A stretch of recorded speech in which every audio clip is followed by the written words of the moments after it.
Hi guys, I'm Andrea and I come to you from an unusually cloudy day in Southern California. After an entire almost year, I can finally wear a sweater. Today I thought I'd do a review on the book I Am Not Your Perfect Mexican Daughter by Erica L. Sanchez. This book was number 5, I believe, on the New York Times bestseller list, and it was a finalist for the National Book Award as well. The book starts with 15-year-old Julia Reyes, and I say Julia because the character is very specific on how she wants her name pronounced in the book, so I will respect her on that. And she is staring down at the dead body of her 22-year-old sister Olga. It is Olga's funeral. She got ran over by a bus, and she was basically the embodiment of what a perfect Mexican daughter should be. Olga was obedient, dutiful, passive, and she was just a homebody. Julia considers herself the exact opposite. She thinks she's the black sheep of the family. In her mind, she couldn't be further away from Olga both physically and emotionally. Julia loves to write and read, and she really wants to go to college, far away from her oppressive family. Her parents are very traditional. Her dad works all day and barely speaks to her. Her mother is overprotective and believes she needs to be more like her sister. Her relatives are nosy and love to gossip about her. And she seems to always be competing with her sister's ghost. And even though she's not acing all of her classes, the people she meets in school help her keep afloat. She has a best friend named Lorena, who her mom absolutely hates. Doesn't hate, she dislikes her, I guess you can say. Her mom dislikes because Lorena likes to dress in tight clothes, and she likes to wear a bunch of makeup and dye her hair. And she has this English teacher called Mr. Ingram, who was always motivating her to continue writing and reading and applying to different colleges. I literally thought there was going to be an earthquake. Oh my god. Okay, this story kind of freaked me out. Okay, the story sets off when Julia is going through her dead sister's things, because she likes sleeping in her bed at night sometimes when she can't sleep, and she discovers racy lingerie and a hotel key. And everything kind of goes off of that, and I don't want to go more into the book because it is a pretty new release. It came out October 15th, I think. My first thoughts on the book, I thought it was a super easy, quick read, although it does deal with themes that are very hard and tough to deal with.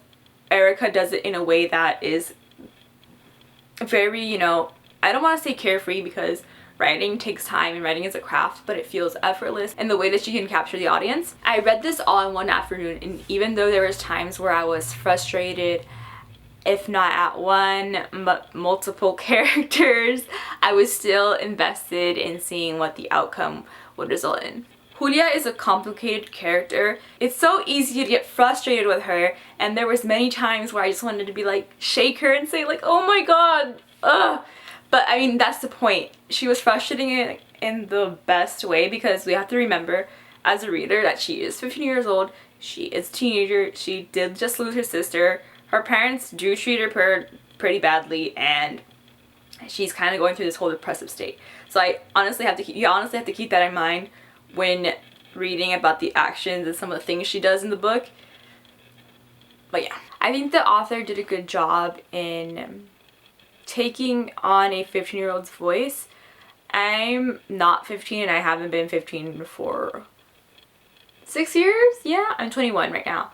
But I can still remember how that felt, and I think that she did an excellent job of writing from that perspective and using the language that kids would probably use. I mean, ultimately, I think the book is mostly about grief and its many manifestations.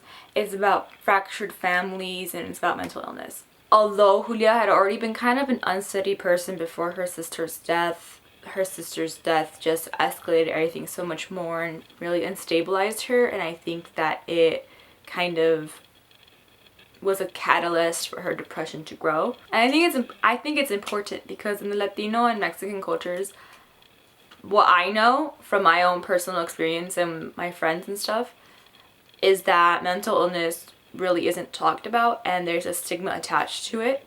Words like depression can easily be interpreted as just laziness or selfishness, and I think mental illness is almost perceived as being like not real are not valid. I think this is a book that could be really helpful to kids that are feeling the same feelings that Julia is feeling and don't have a name to call it or don't know why they're acting the way they are. And the book is so, you know, inherently Mexican, and in the title it even says I'm my perfect Mexican daughter, but I think anybody can relate to the feeling of loss and grief and what it means to lose someone so close to you. I was also wondering if Julia is an unreliable narrator, since we are in her point of view, so maybe all the actions her parents take may feel 10 times worse in her eyes than they do in her parents.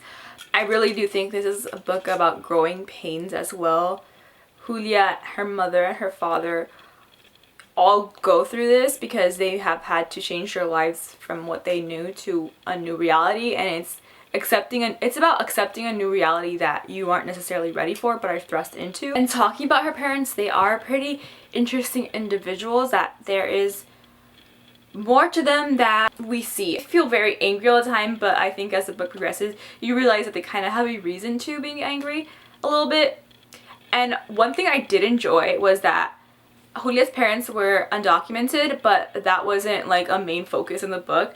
Like, I think a lot of times when people are writing about like Latino families, the undocumented part takes a giant chunk of it. The culture is rich and authentic in this book, and I think any Latino, not just a Mexican, will recognize like parts of themselves or their families in it. And I think that if you're a person of Latino origin, you will definitely enjoy this book and laugh along with Julia or relate to some of her struggles. I think that if you're a person who's looking for an authentic look into a Mexican teen's life or world, then this is the perfect book to immerse yourself in. I wish I knew more about Olga, her sister. Like Julia, I kept wanting to know more about her motivations of what happened before her death and her like secret life, but I guess ultimately you can't change the past because the past is in the past and Olga's still dead and that won't change anything.